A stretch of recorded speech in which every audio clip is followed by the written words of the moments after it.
Go for it. Yes. All right. Day 3 of CMA Fest. We're hanging out and talking to some awesome people like Andrew Swift. How are you doing today, sir? I'm great, thank you. How are you doing today? Dude, the previous conversation of biscuits and gravy has just got me, I'm telling you. The best conversations always happen off air, I think. Yeah. Well, you know, we've actually, me and producer Caitlin has talked about it every now and then. It's like when they come in the door, just go ahead and hit record. Yeah, well, you need to be careful there sometimes. There's editing. Yeah. There's editing. Yeah. You can edit stuff out. You can do all kinds of things. Is this your first CMA Fest? It is my first CMA It's Fest. ours too. Oh, really? Yeah, this is our first. Now I don't feel so alone. Everybody else seems to have been here before. No, we got started and we got our press credentials this year, and things have just been a whirlwind. Yeah. It's obviously I've come over from Australia. Mm-hmm. I've been here. I couldn't tell. Yeah. So, what gave it away? The hat, yeah. The hat, the jar of Vegemite that I walk around with, the koala on my back. There you go. It's I've been here about a week, and I did a bunch of songwriting. Mm-hmm. We had a songwriting camp organised by our royalty people back home. They sent a bunch of us over here. It's been great. I feel like I was just saying to you before, I feel like I've just adjusted to the time difference, and I go home tomorrow. Yeah, that's ooh. Yeah. When you get home, though, you might actually have to have somebody roll you out of bed. Well, because you're going to sleep for like 2 days, dude. I wish I could, but I'm going to be home for less than 24 hours, and I'm on another plane going to the north of Australia to do a run of shows. So, well, at least you'll still be in your time zone. Yeah, yeah. So, I'll need a. Hopefully, the time of the shows is when I'd usually be awake here, so I'm still on the right. Yeah, yeah. Well, I mean, it's just like I was telling you earlier. I don't see how artists do it with the different time zones, the jet lag, the constant touring and stuff. It's just wild. I think it becomes not so much at what day or time is it. It's just what's next? When do I need to be there? Mm-hmm. And let's just get it done. Yeah. But yeah. And there's a lot of adrenaline involved. You step on that stage and that adrenaline kicks in. Oh yeah. The minute somebody starts singing a song back to you. Yeah. I've witnessed that once or twice from the stage area with the artist that was out there. They were singing and the people were singing back to them, and I was just like, that's a wild feeling, man. Yeah. Everybody knowing your song and singing back. The best experience I've had with that is, I'm from Melbourne in Australia, and I believe we are the world record holders for lockdown. Mm-hmm. And I had 270 odd days of lockdown. Yeah. And I remember we came out, I'd sort of just started getting momentum before all that happened with my career. I'd won a couple of CMA awards, and then all of a sudden everything was shut down. And I was like, man, how do I keep the momentum going? So I just kept releasing singles every few months while I was in. Yeah. We'd already had some recorded, and then when we came out, we played this festival. First festival back, it was 5,000 people, sold out. Little festival compared to what happens over here, I think. But yeah, it was fantastic, and I was playing new songs, and they were singing them back. Yeah, and my guitarist, I remember we walked off stage. He's gone, man, I saw them singing back those new songs, and I had this moment of going, man, he's got real fans now. Yeah. He's like legit. Yeah, it was pretty funny. There was a change, and it was really, really sweet. It was great to see. Yeah, I love stuff like that because, and I've told several people, I think it'd be cool as I'll get out. You see little clips every now and then from like the backstage area, them doing video of the audience and stuff. Yeah. I think it'd be cool if you could like do a live show and just have the video coming from the back. And the interaction that you can actually see between the fans and the artist. Yeah. That would be awesome. It's pretty fun. Like there are times where it's almost distracting. There are moments where you just want to have a laugh with someone in the audience. Or, yeah. I do love the interaction. There's one song in particular of mine, though, where I can't make eye contact with anyone anymore. Because the line is, you could have me with a kiss. And right as I was singing that, there was a guy walking across the front of the stage, down in front of the stage, and we made direct eye contact on that line. And he just gave me a wink and a smile, and I laughed so hard I could barely finish the song. And nobody else in the band saw it, and they were like, "What's happening right now? What the hell's going on?" So during that song, I can't look at anyone. Yeah, that would be wild. Well, at least he didn't blow a kiss at you. No, but it was just a little. Yeah. You might as well have. Well, man, that could still be inside the guy code, you know. Just it is. Yeah. Good song, dude. Yeah. He knew what he was doing. I'm trying to help. Yeah. Oh God, your song, "The Good Old Days." Yeah, I love that. Thank you. I appreciate it because it made me think. While I was listening to the song last night. Yeah. And I'm listening to it, and I'm like, I started thinking about a buddy of mine. We used to go out. We would be drinking, and at closer to the end of the night, we would go to Crystal's. Okay. The Louis Bitty Burger. Okay. Yeah. Big thing in America. But instead of driving through like normal, we would back through it and start a bunch of crap. And it was just shenanigans. Just shenanigans, yeah. And we used to have a lot of fun just doing stupid stuff, you know? Yeah. Well, that's exactly what I wanted people to feel with that song, because it's very much a reminiscent song. I actually wrote it with Tennille Towns, and I just got back from a weekend away. We do an annual weekend away every year since we've had our licenses, where we go. We actually rent out the police ski lodge, but in the middle of summer, so there's no one around, and it would just be a big drinking party for like the whole weekend. Yeah. And then during the day we'd go down. There's a little river, and we'd go swimming in the river every day, a little water hole, and I'd just come back, and it's all changed now, because we used to go 20 of us, and now we go about 15, 20 of us, but then there's 20 kids. Like all the families come now, and it's creating all these memories for those kids. Oh yeah. And it's something special. And just the most recent trip of that we did, that song, we put on a bit of a disco for the kids on the Saturday night. And that song came on, and I hadn't seen how those kids feel about that song, and they were screaming it like it was an anthem to them.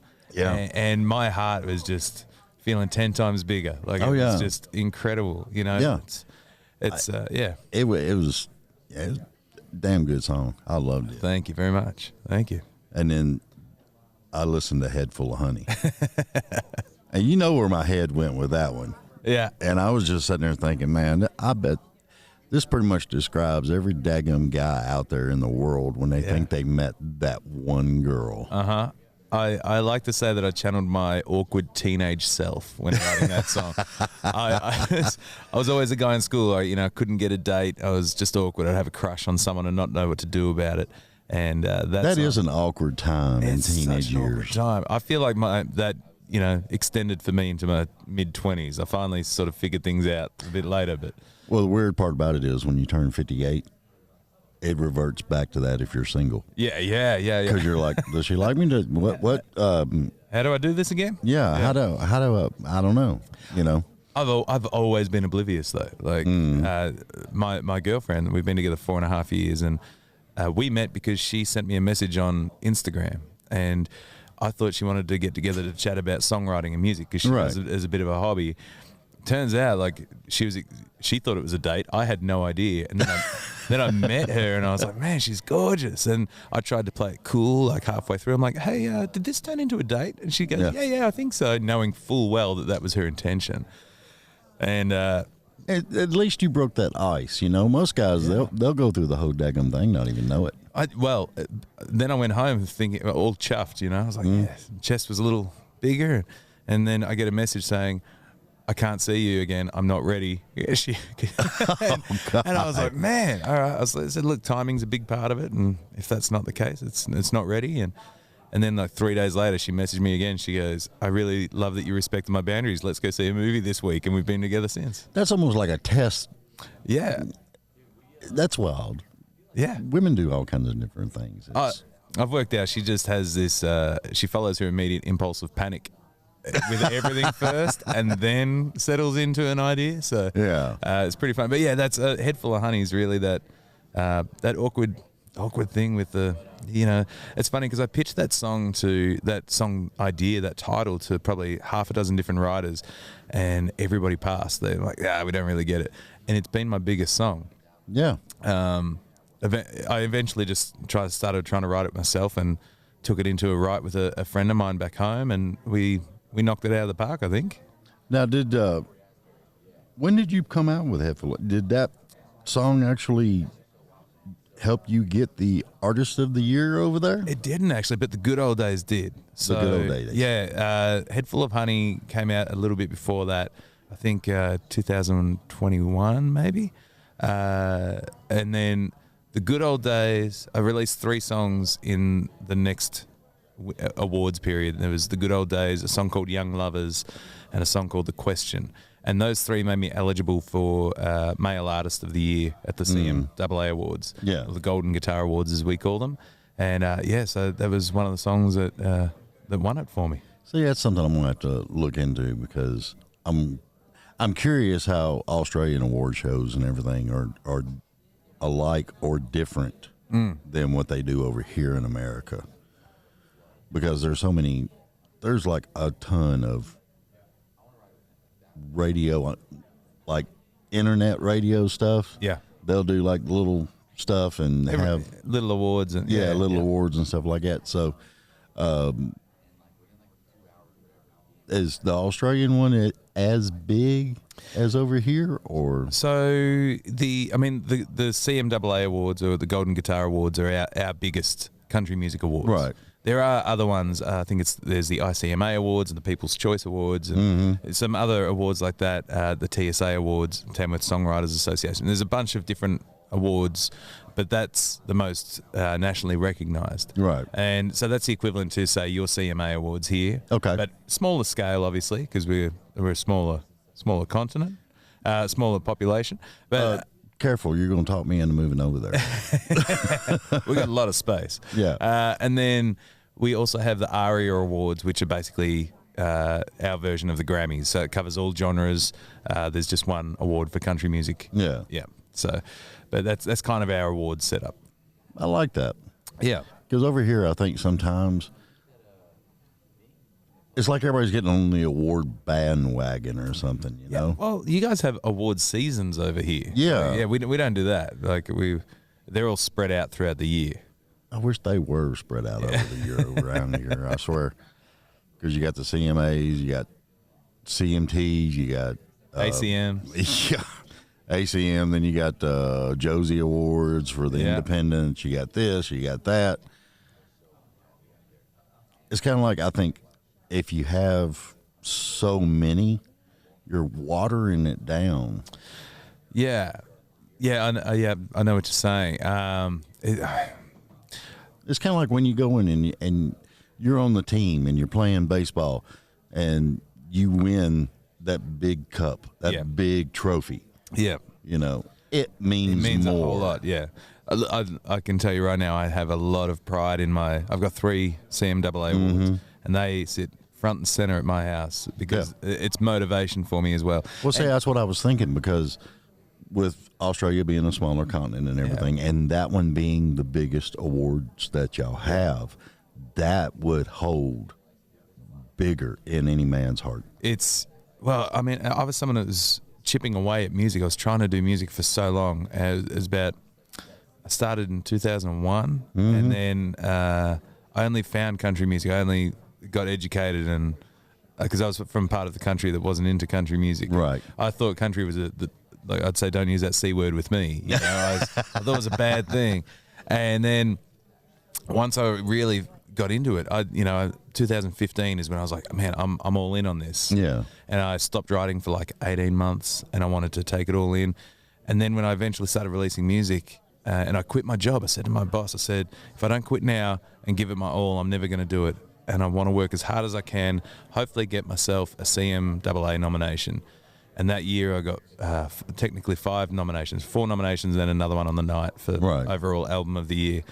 And even with the nominations, I got emotional because it told me that I was on the right track. I'd made the right decision. Right. And then to win 2 on that night was just, man, I was a mess. Like it just, I nearly cried on stage. I think you can hear my voice breaking in the speech. I just managed to hold it together, but it just, after trying to do music for so long and then finally getting, and I know that music isn't about the awards. It's not why we make it, but to get that nod from the industry that you're on the right track, you're doing the right thing, you're in the right place. Yeah. That's what it means to me.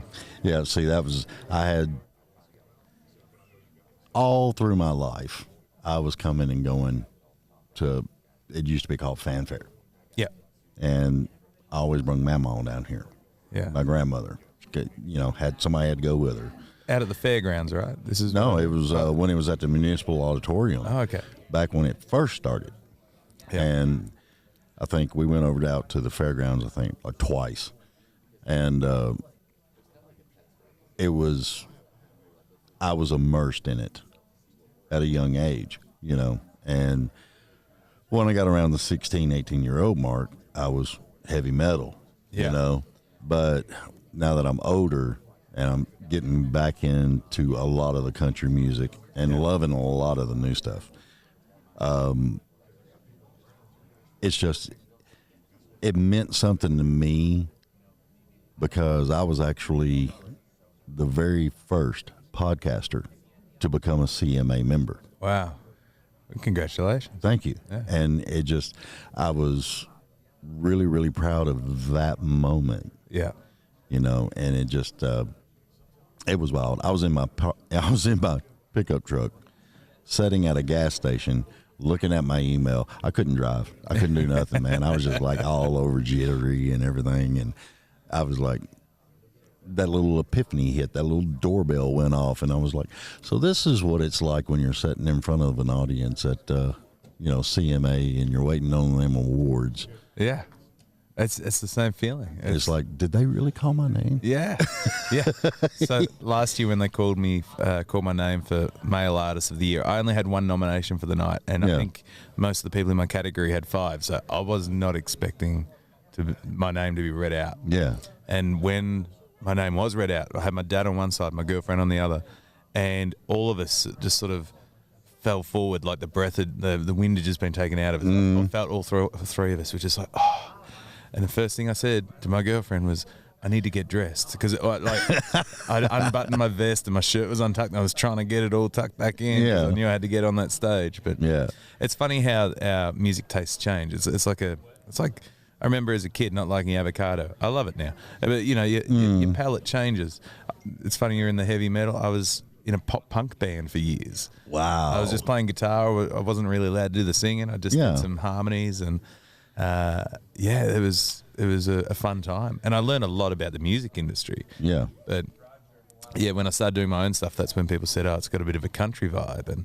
And I fought it for such a long time. And I think that's my biggest regret in life, is not being more open to country music sooner. The thing that always comes back to me with the country music is the stories. Yeah. It's all about the storytelling. Well, if you haven't gathered just even from our chat, I enjoy telling a story. Oh, yeah. I love it. Yeah. Because the only time you really get a story out of a heavy metal song, if it's a power ballad. Yeah. Or you're listening to Iron Maiden and they're talking about the Trooper or the Flight of the Ancient Mariner, stuff like that. Yeah. And there's a freaking gnat flying around. That's a gnat. We don't have them. That's a gnat. Okay. Yeah, that's what that is. But yeah, it's just crazy because I think it's funny, man. You kind of had the same taste and everything. Yeah. But, during with life, you'll change all kinds of stuff. Absolutely. Yeah. And then people you date, you kind of tend to. Yeah. I always give advice to some of the younger artists, or when they say, oh, what's a piece of advice? I'm like, well, there's 2 things I say. One of them is, find motivation in the smallest of wins, because it's a tough industry. You're going to get a lot of rejection. Those little wins, they'll keep you going. That's a good, solid advice right there. And the other thing that I always say is, you never stop learning. The moment you think you know it all is when it's going to be the start of the end for you. Like, the industry is ever evolving. The genre is always evolving. you need to be open to learning and following, and not necessarily following, but like taking in what's happening and adapting and learning to move with the industry. Yeah. My granddaddy always used to tell me, he'd be like, every day when you wake up, look forward to learning something new. Mm-hmm. That's good. And the day you wake up and you think you're a know-it-all, stay in bed. That's it. Because you're going to get your head knocked off. Absolutely. Yeah, I'm with you.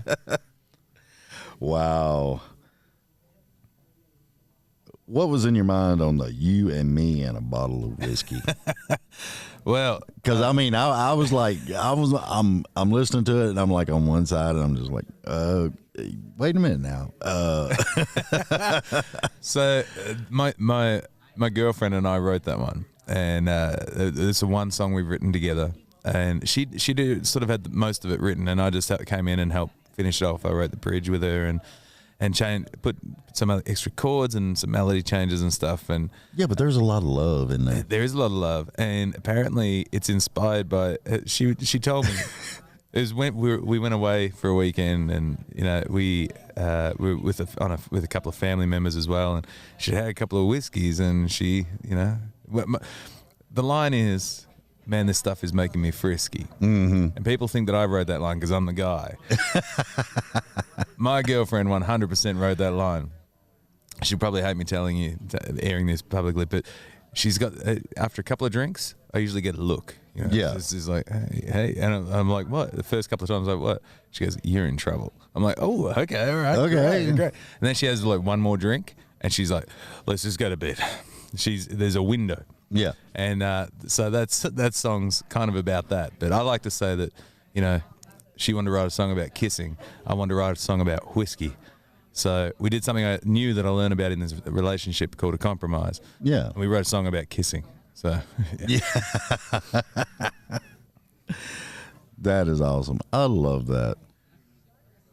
Hell, I wish you could stay around a couple more days. Yeah. We could run around and have some fun. I reckon so. Mm-hmm. Mm-hmm. Crazy stuff. What stage? Have you played a stage this week? I did the Spotlight stage on Thursday. How'd you like it? Everybody's been telling me it's been badass. It's pretty cool. Like, I didn't really know what to expect coming to CMA Fest, but it's that stage is almost like a little bit of a challenge because people are wandering around. There's a lot happening. There's all the stalls, and I took it as a real compliment when I started singing and people started coming in. Yeah, and then people from the States never heard of me coming up and said, and when I was doing the signing, never heard of you, but you got a new fan. And I just saw someone comment. They said, my wife and I, my husband and I saw you the other day. We think you were the best performance for the day, or one of the best for the day. I was like, that's amazing. Like it's. I mean, I feel like that's your paying your dues. Earning your stripes, playing that. Well, I think that's pretty much worldwide, though. I mean, absolutely. When you hear the song and that first chord starts ringing, you'll get a crowd if it's good. Yeah. They will come up and they'll hang out. The funny thing is, I've got a bit of a foghorn of a voice. It's not the most quiet voice. And when I started singing... Tell me about it.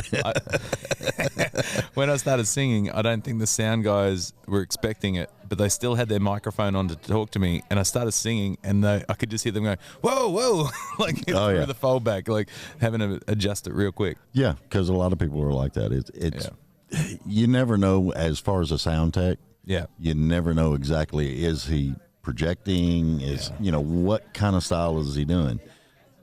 As soon as they hit that first couple of words, man, it's like, oh shit. Yeah. It's just funny because their microphone was on and I could hear them panicking. You should have just stopped and went, gotcha. Yeah. Wow.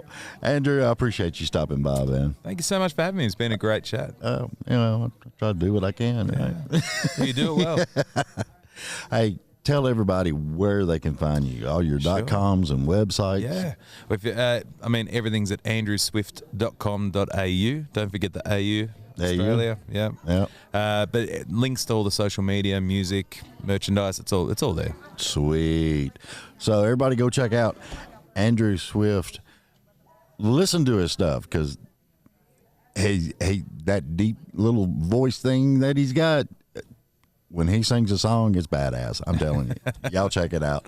All right. We appreciate you, Andrew. Good luck on the way back to Australia, man. Thanks It's so been much, a pleasure. I appreciate it. Thank you. Thank you. We'll see you. Ta-da!